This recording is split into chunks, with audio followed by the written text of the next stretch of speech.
Good afternoon. My name is Aisha Chugtai, and I'm the chair of the Budget Committee. I'm going to call to order our Budget Committee meeting for Monday, March 24th, 2025. Before we begin the meeting, I want to offer a friendly reminder to all members, staff, and the public that these meetings are broadcast live to enable greater public participation. These broadcasts include real-time captioning as a further method to increase the accessibility of our proceedings to the community. Therefore, all speakers need to be mindful of the rate of their speech so that our captioners can fully capture and transcribe all comments for the broadcast. We ask all speakers to moderate the speed and clarity of their comments. At this time, I'll ask the clerk to call the roll so we can verify the presence of a quorum. Councilmember Payne. Present. Wansley. Present. Greenville. Present. Vita. Present. Ellison is absent. Osman. Present.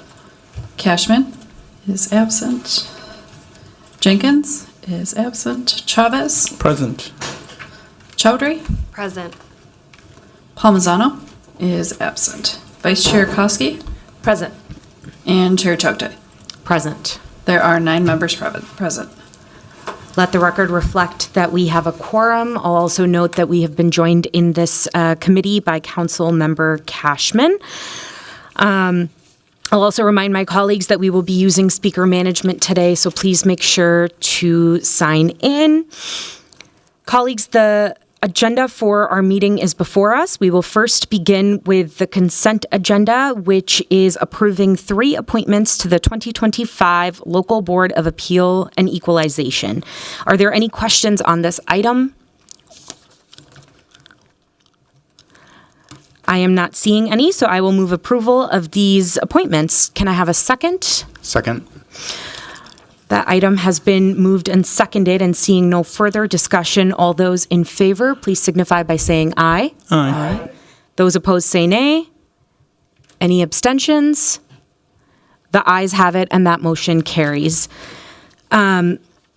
The next item on our agenda is the City Assessor's 2025 Assessment Report. I will invite our City Assessor, Rebecca Malmquist, to join us and begin that presentation. Welcome. Good afternoon, committee members. Thank you for this opportunity to present some of the highlights of the 2025 assessment to you today, to the Budget Committee.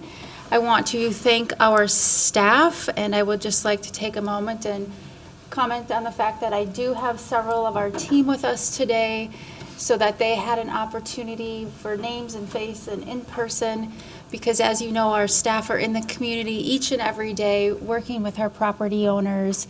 And I think it's important for them to be able to see you and you to be able to see them, so that when you have questions or need to direct a constituent property owner to one of them, that you have already built that relationship. So thank you for that opportunity this afternoon.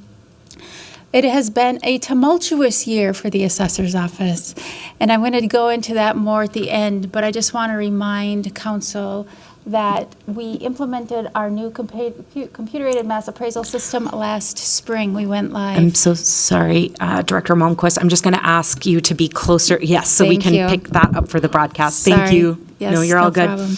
And I'll note that we've been joined in this committee by Councilmember Palmisano as well. Very good.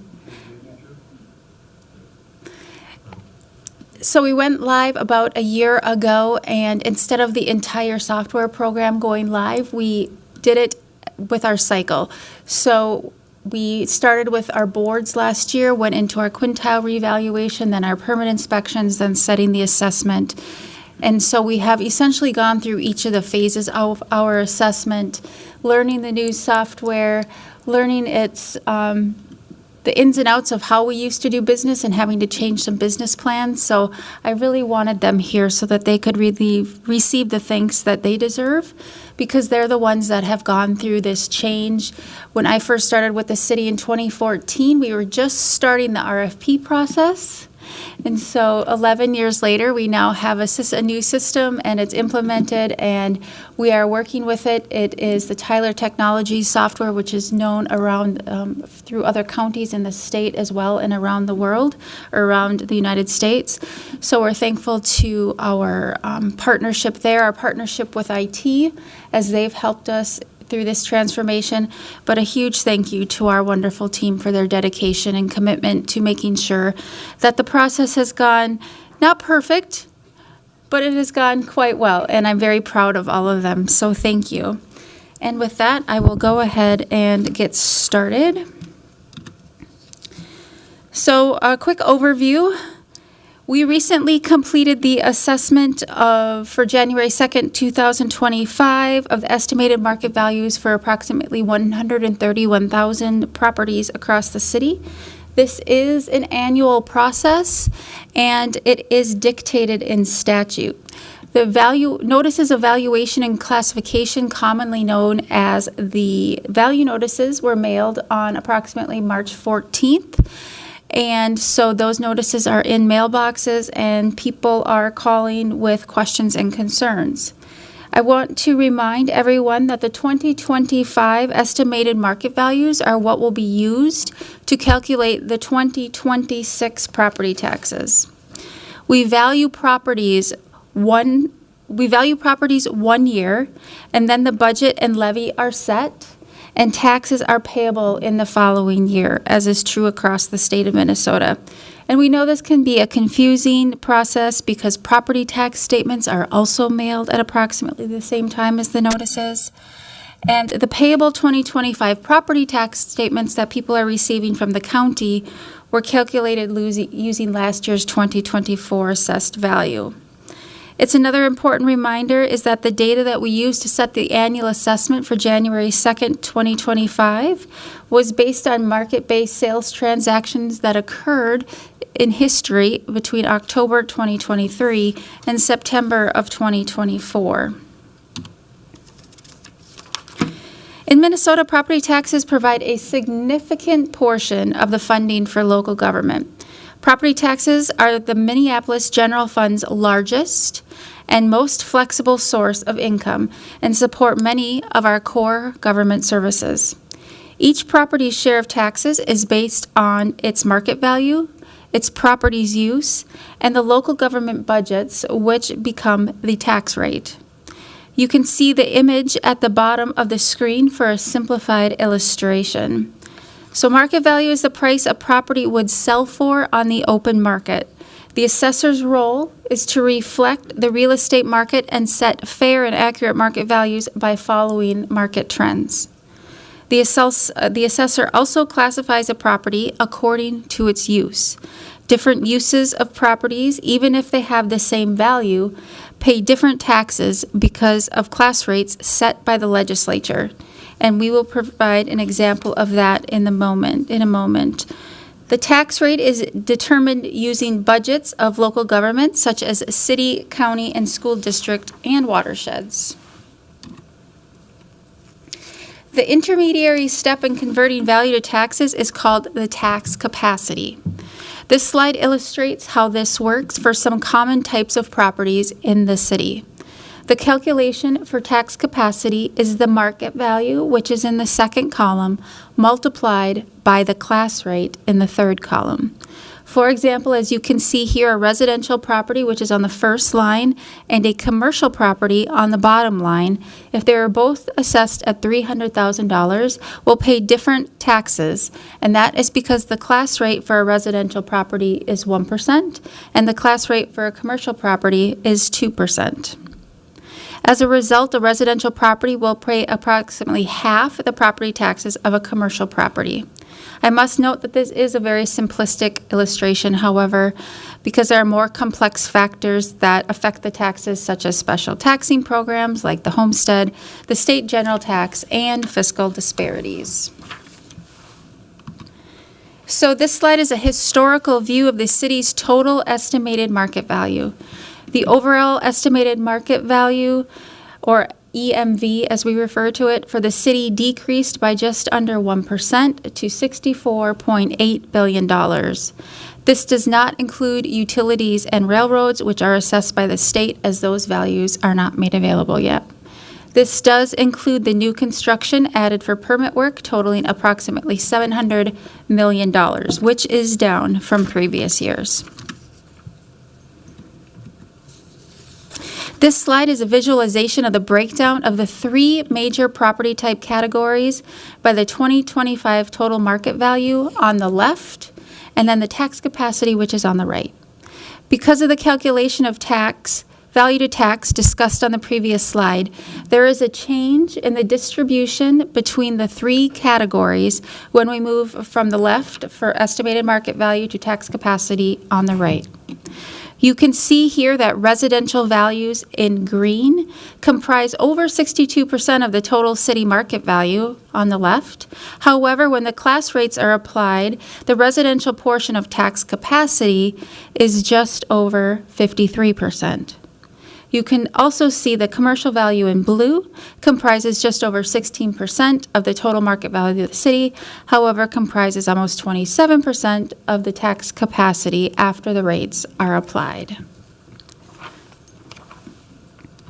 Still on net tax capacity, this is a historical view of the net tax capacity as a percentage of the total tax capacity by property type. If we compare 2024 to 2025, the two bars furthest right, you can see the year-to-year shift between commercial, apartment, and residential properties is just over 3% for commercial and 2% shift for residential-ish approximately. That means that the residential property owners will bear a greater burden of taxes in payable 2026 than they did in 2025.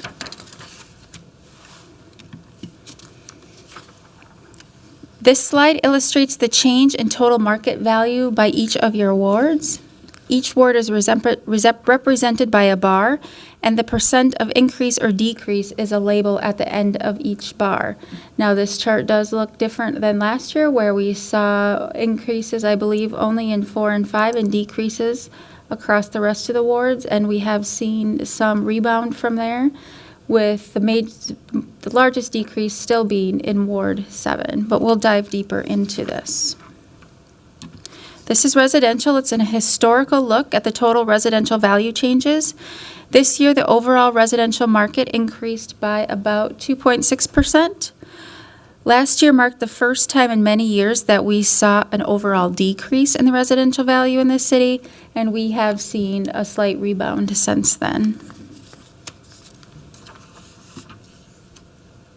While the previous slide illustrates the overall value increase for residential properties, this slide further breaks down the data into our three major types of residential property: condominium townhome, duplex triplex, and single family.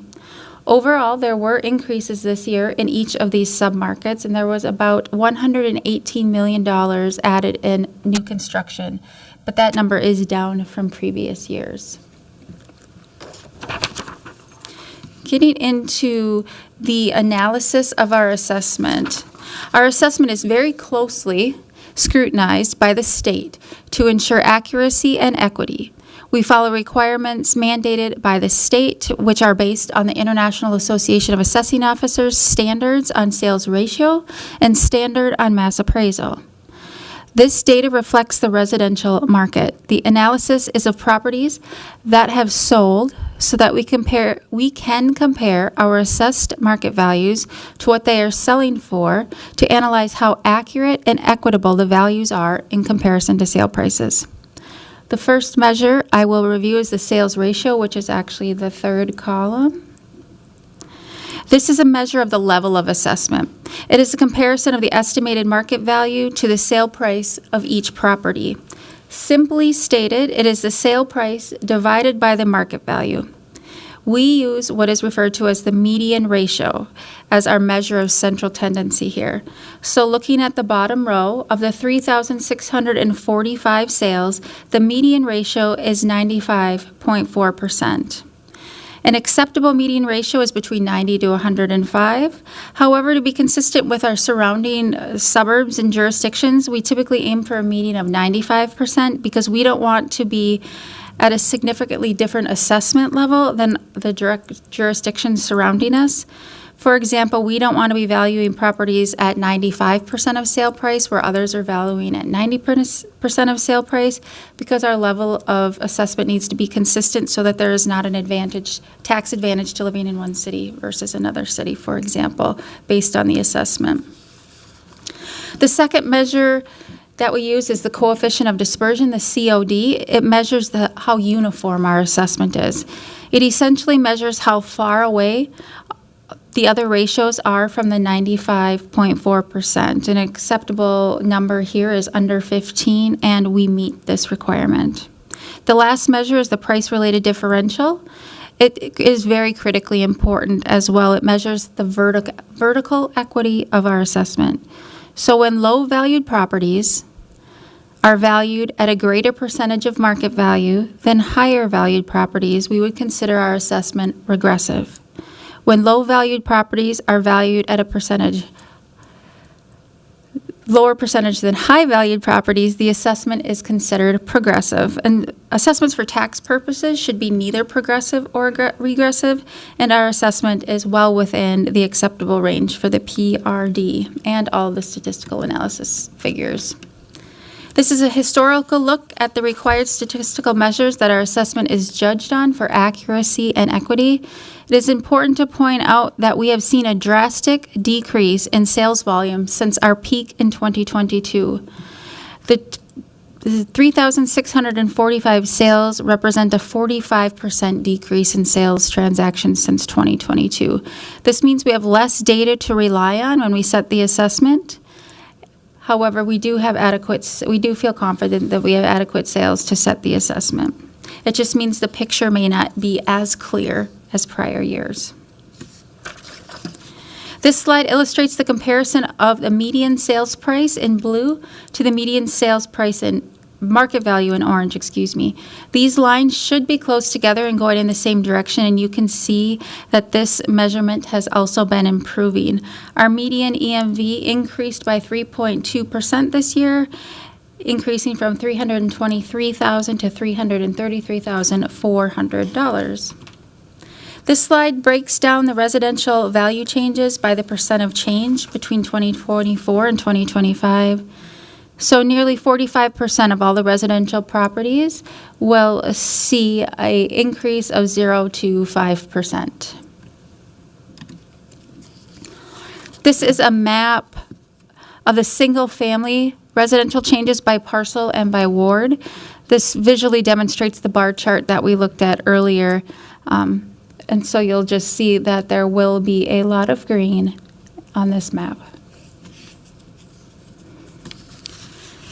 This is a ward comparison of residential values and the same statistical measures that we mentioned earlier. The columns to the left,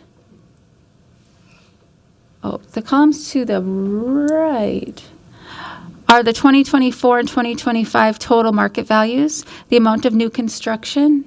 It was on the left. There we go. The amount of new construction and the net change in total value. Moving across the chart is the median market value, number of sales, median sales price, as well as the sales ratio and the COD we discussed earlier. What I want to mention here is the range of sales ratios is very tight, between 95 to 95.9 in the second to the last column. And this really does indicate the level of our assessment is quite consistent across the city. Also, the COD, or that measure of uniformity, across the city ranges from 7.9 to 12.2, indicating a uniform assessment across the city. Pivoting to the commercial market. Separating commercial from industrial, you can see an overall decrease of 5.5% on the bottom line, with the commercial market decreasing 8.6% and the industrial market increasing slightly by 2.1%. Staying with the commercial industrial market, this is a historical look at the commercial industrial market values, and you can see that this is, again, the second year since the height in 2023 of $13.2 billion. down to $11.5 billion. Further breaking that down, to help tell a more complete story, we've broken down the markets into geographical submarkets. This slide separates out the downtown and the uptown markets, the commercial market outside of downtown and uptown, and the industrial market. You can see here that we are still seeing overall decreases in the downtown market and a slight increase in the industrial market.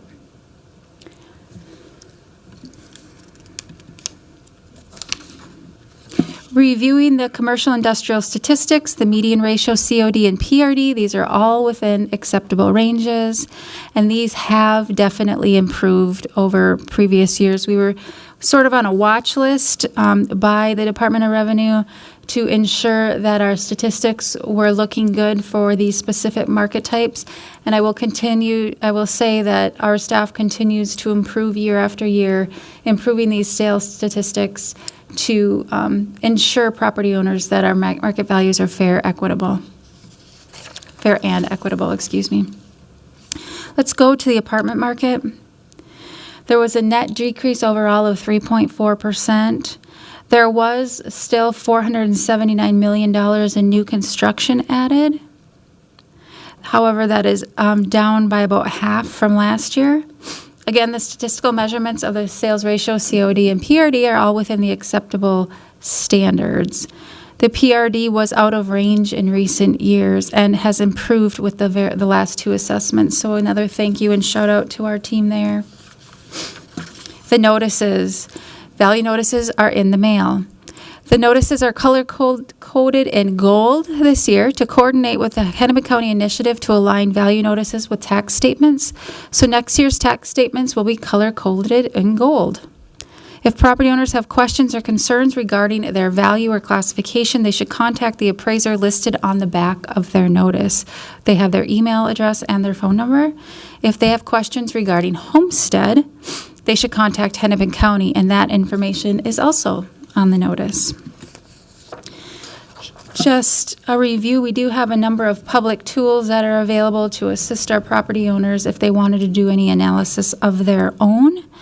We have the Neighborhood Sales Finder, Neighborhood Value Change Data, a property tax estimator located on the website, and we do have that newest tool which you have seen before, which is a levy impact estimator, which we are already working to get started on, so that is ready in time for budget season. Here are some of the key dates. As I mentioned, we mailed notices March 14th.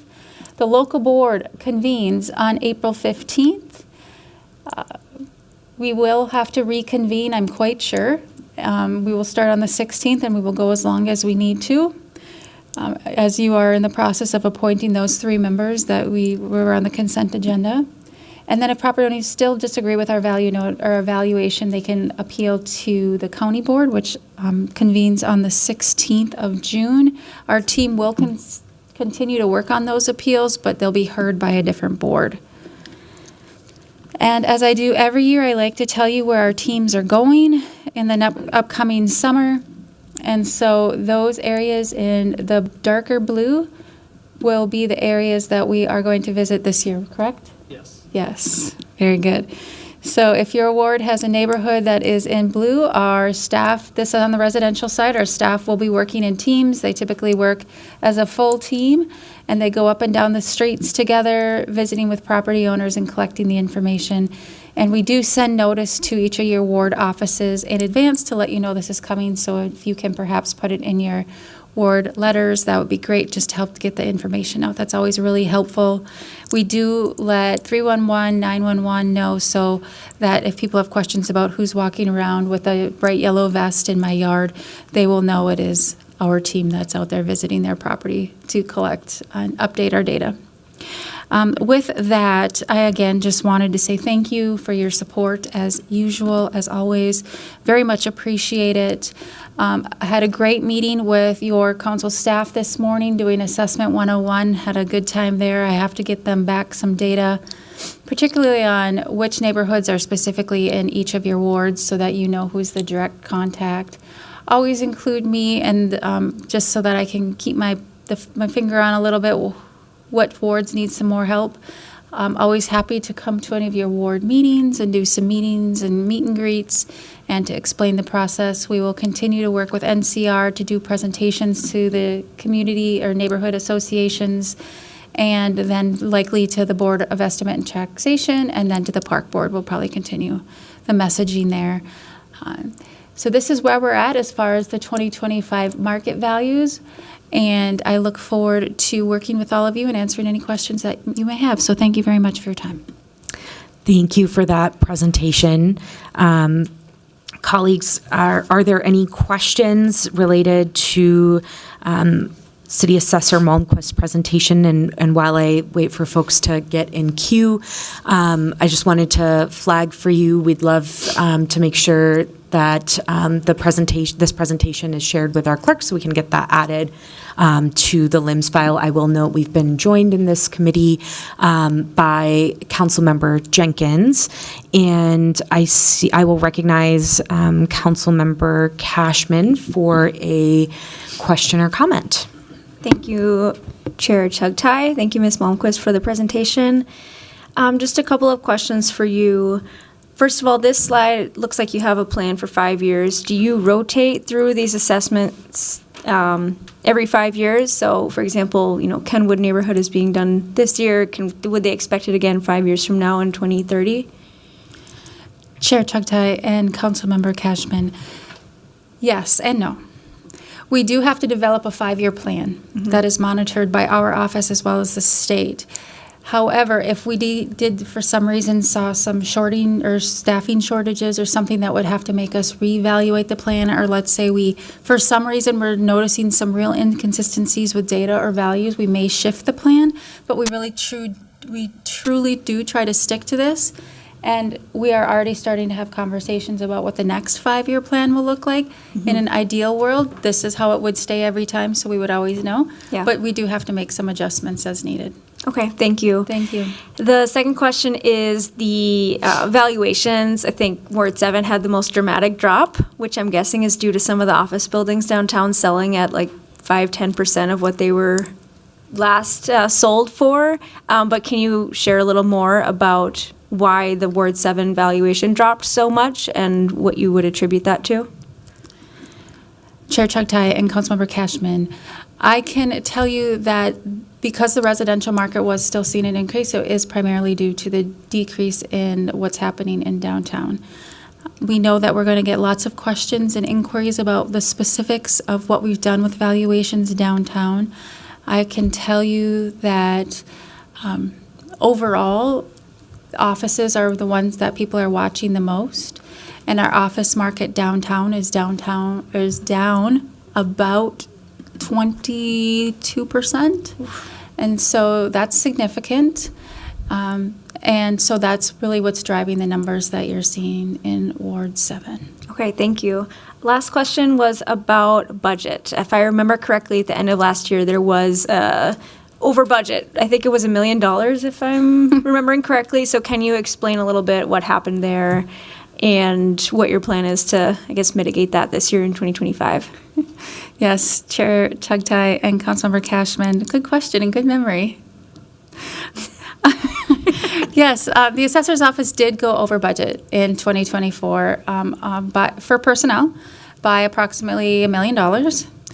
And while that may seem concerning, I'm actually quite proud of that because we did a comprehensive classification review of a number of positions in our office, and they were noted as being well below market rate, and so they received increases. But because the study took as long as it did, we had to go back to the beginning of the study and pay back to 2022. Back to 2022, and that's what pushed us really over the edge. Okay. But now we are in a much more competitive spot as far as hiring and recruitment and retention, and so that's why I say it's bad news, but ultimately good news. It won't happen this year because everybody's caught up. Do you know the next time that you plan to do a market study like this to check on the values? As soon as they let me. Yeah. Okay, thank you so much. Yes, thank you. Thank you, Chair. Thank you. And then next I'll recognize Councilmember Rainville. Thank you. Thank you very much for this thorough presentation. I look forward to passing this information on to my constituents. And I'm not going to hold you to this guess, but I'm going to ask you for a guess. Your best guess on how long the commercial and industrial values will keep dropping. Is this a 2, 3, 4 years out? Chair Chugtai and Councilmember Rainville, I only wish I had a really good answer to give you. As I mentioned, we act as historians looking back at what's happened and then use that information to place market values. However, I know that it's always on everybody's mind. Is this another true cycle, just real estate cycle that we will roll through? I would say that based on what I'm hearing, our staff attend a lot of industry events with brokers and buyers and sellers. And I would say that just lately we are hearing some optimism from those market players. And so I think that people are trying to be a little bit more optimistic. We know we have a long ways to go. But just knowing that there are investors still waiting in the wings, there's a lot of local interest in our market, that we are hopeful that we will not see decreases like this last year. I believe our decreases are less percentage-wise than they were last year. We didn't go down as much percentage-wise, but again, percentage is still based off the total, and if the total went down a lot last year, then you know how percentages work. So I don't have an answer for you, but when I listen to the market experts out in the community, can we say we're at the bottom? We just truly hope we are. Okay.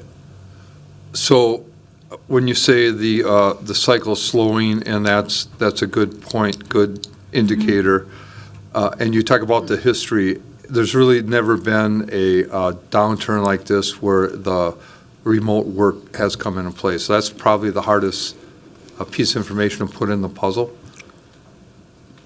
Chair Chugtai and Councilmember Rainville, that's correct. I was at a very interesting presentation last week in Illinois where they had an expert up in front talking about downtown markets across the United States and where they're all at, because there's like the 4 cycles, the 4 parts of the real estate cycle, and where each major city is at. And they had Minneapolis at the end of the bottoming out and the beginning of the improvement, where there's other cities that aren't, they're more at the peak and they're about to take a downturn. So it really depends on where you are in the United States and what's happening in your community. But I will tell you that a lot of what we're hearing, not everything that we're hearing, is optimistic.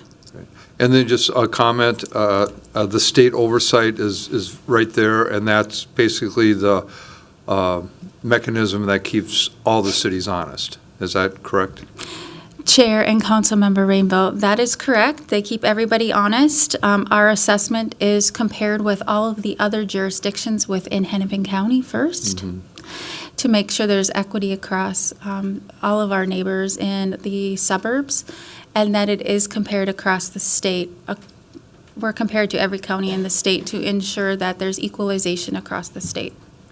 Thank you very much. You're welcome. Thank you. Wonderful, thank you. Next, I will recognize Councilmember Chowdhury. Thanks, Madam Chair.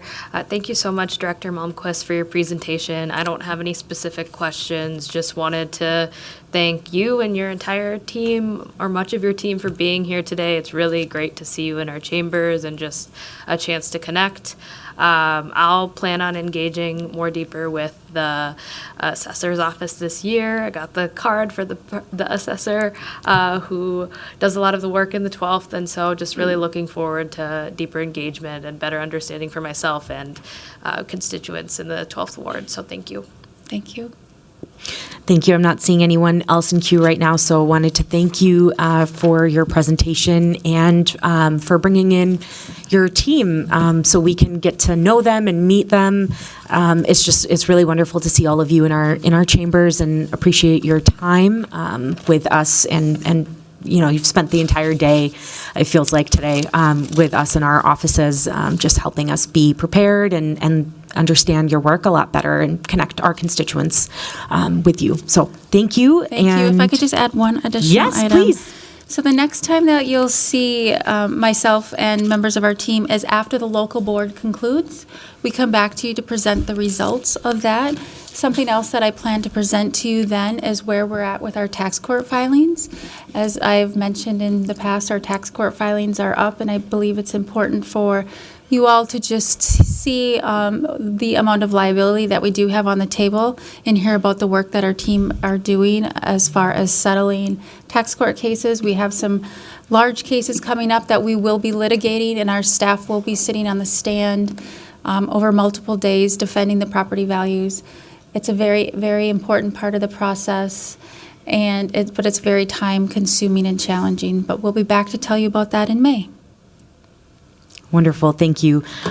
With that, I will direct the clerk to file that report. And before we conclude our committee today, I know Councilmember Palmisano and I believe Councilmember Jenkins didn't get a chance to vote on the consent agenda, so I just wanted to see if you would like to be recorded as voting on that item, which is appointments to the 2025 Local Board of Appeal and Equalization.